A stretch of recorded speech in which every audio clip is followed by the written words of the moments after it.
പ്രിയപ്പെട്ട വിദ്യാർത്ഥികളെ നമസ്കാരം. നമ്മൾ ഇന്ന് ശ്രീനാരായണ ഗുരു ഓപ്പൺ യൂണിവേഴ്സിറ്റിയുടെ MA മലയാളം 2ാം സെമസ്റ്ററിലെ ഭാഷാശാസ്ത്രം പേപ്പറാണ് ചർച്ച ചെയ്തുകൊണ്ടിരിക്കുന്നത്. അന്താരാഷ്ട്ര സ്വനലിപിമാല.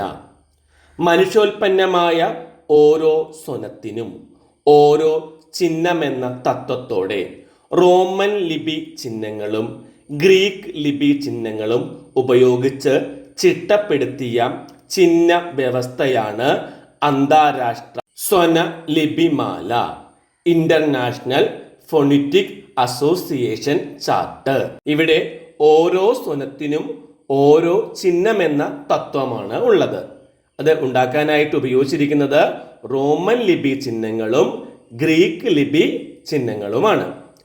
1886 ഈ ചിഹ്ന സഞ്ചയം അംഗീകരിക്കപ്പെട്ടു. എങ്കിലും പലതവണ പല പരിഷ്കാരങ്ങൾ ഇതിന് വിധേയമായിട്ടുണ്ട്. നിഘണ്ടുക്കളിൽ ഉച്ചാരണം മനസ്സിലാക്കാനും അന്താരാഷ്ട്ര തലത്തിൽ തന്നെ പ്രാദേശിക ഭാഷോച്ചാരണങ്ങൾ കൃത്യമായും അടയാളപ്പെടുത്താനും IPA ഉപയോഗിക്കുന്നുണ്ട്. നിഘണ്ടുക്കളിൽ ഉച്ചാരണം മനസ്സിലാക്കാനും അന്താരാഷ്ട്ര തലത്തിൽ തന്നെ പ്രാദേശിക ഭാഷോച്ചാരണങ്ങൾ കൃത്യമായി അടയാളപ്പെടുത്താനുമാണ് ഇത് ഉപയോഗിക്കുന്നത്. സ്വനിമങ്ങൾ. അർത്ഥവ്യത്യാസത്തിന് കാരണമാകുന്ന സ്വനത്തെയാണ് സ്വനിമം എന്ന് പറയുന്നത്. അർത്ഥവ്യത്യാസത്തിന് കാരണമാകുന്ന സ്വനത്തെയാണ് സ്വനിമം എന്ന് പറയുന്നത്.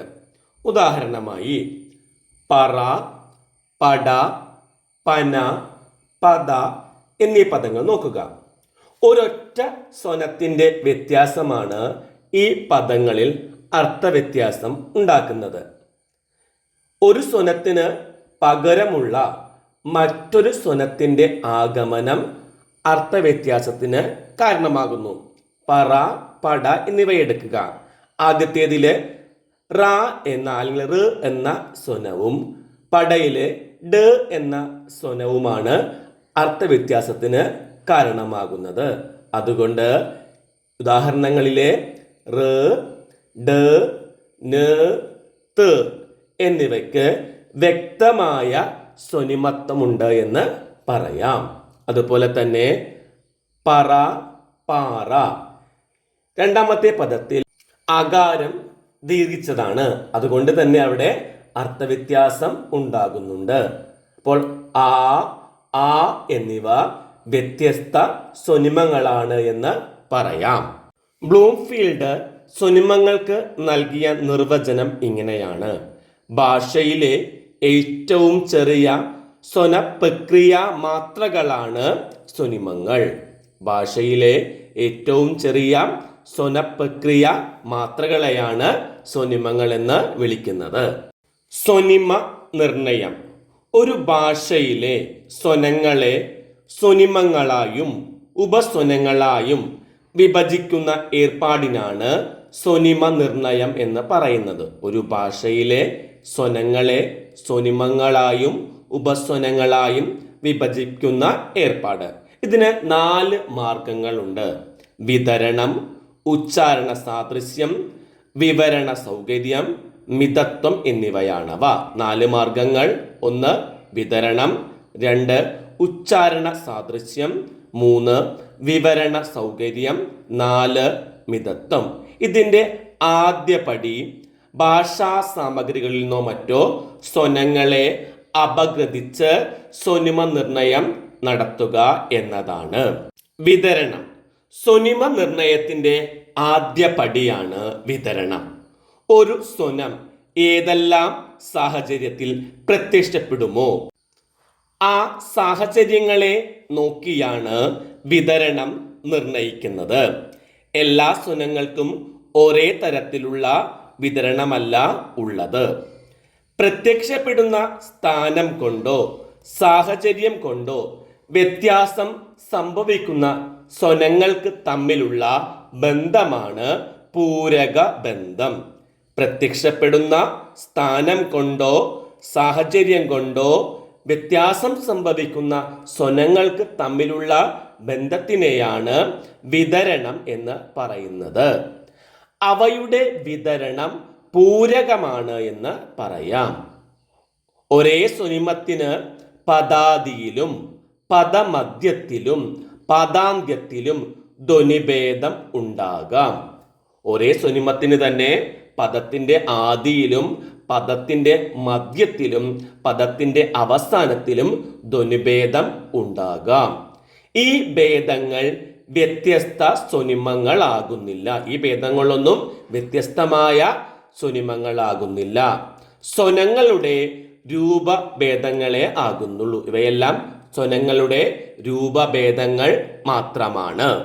ഈ രൂപഭേദങ്ങൾ അർത്ഥവ്യത്യാസത്തിന് കാരണമാകുന്നില്ല.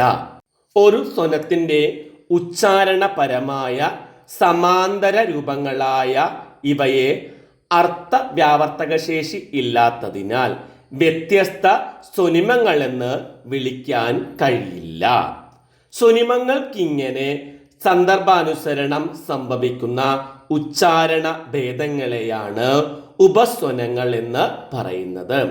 സ്വനിമങ്ങൾക്ക് സംഭവിക്കുന്ന ഉച്ചാരണ ഭേദങ്ങളാണ് ഉപസ്വനങ്ങൾ. സ്വനിമങ്ങൾക്ക് സംഭവിക്കുന്ന ഉച്ചാരണ ഭേദങ്ങൾ ഉദാഹരണം പറഞ്ഞാൽ കഥ, തുക, തങ്കം എന്നീ പദങ്ങളിലെ കകാരത്തിന് ഉച്ചാരണ ഭേദമുണ്ടെങ്കിലും അവ വ്യത്യസ്ത സ്വനിമങ്ങളല്ല, ഉപസ്വനങ്ങൾ മാത്രമാണ്. കരി, കറി, പന, മന, തല, വല എന്നീ ജോഡികളിൽ ഒരൊറ്റ സ്വനമാണ് ഓരോ ജോഡിയിലെയും അർത്ഥവ്യത്യാസത്തിന് കാരണമായത്. കരി, കറി, പന, മന, തല, വല ഈ ജോഡികളിൽ ഒരൊറ്റ സ്വനം മാത്രമാണ് അവിടെ അർത്ഥവ്യത്യാസത്തിന് കാരണമായത്. രണ്ട് വ്യത്യസ്ത സ്വനങ്ങൾ രണ്ട് പദങ്ങളിൽ ഒരേ സ്ഥാനത്ത് വരികയും അവയുടെ സാന്നിധ്യം അർത്ഥവ്യത്യാസത്തിന് കാരണമാവുകയും ചെയ്യുന്നുവെങ്കിൽ അവയെ അല്പവ്യതേയ ജോഡികൾ എന്ന് വിളിക്കാം.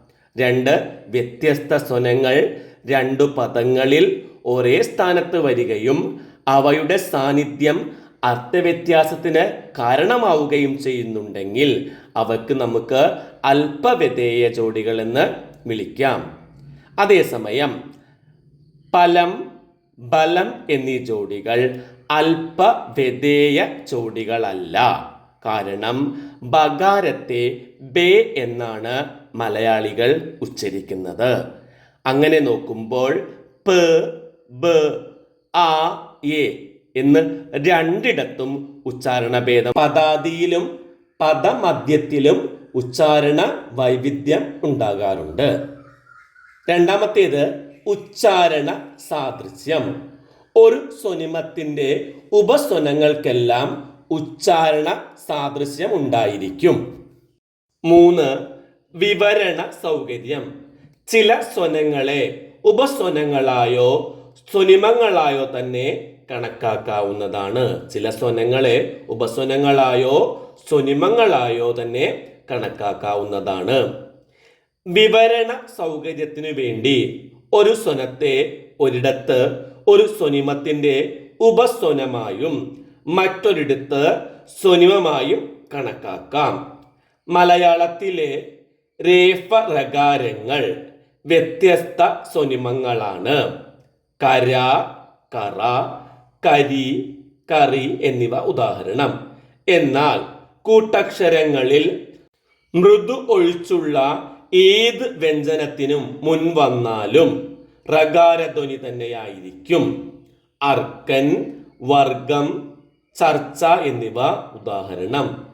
വിതരണ സൗകര്യാർത്ഥം രേഫ റകാരങ്ങളെ കൂട്ടക്ഷരങ്ങളിൽ ഉപസ്വനങ്ങളായും മറ്റിടങ്ങളിൽ ഭിന്ന സ്വനിമങ്ങളായും കണക്കാക്കുന്നു.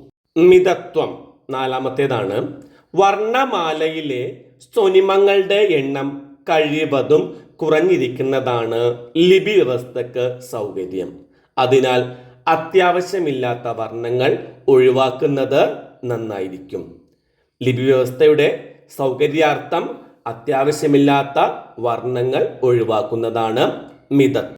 ലിപി വ്യവസ്ഥയുടെ മിതത്വത്തിനു വേണ്ടിയാണ് വർസ്യാനുനാസികത്തെ ദന്ത്യാനുനാസികത്തിന്റെ ലിപി കൊണ്ട് രേഖപ്പെടുത്തുന്നത്. ഇന്നത്തെ ക്ലാസ് നമുക്ക് ഇവിടെ അവസാനിപ്പിക്കാം. മറ്റൊരു ക്ലാസ്സുമായി കാണും വരെ എല്ലാവർക്കും നന്ദി, നമസ്കാരം.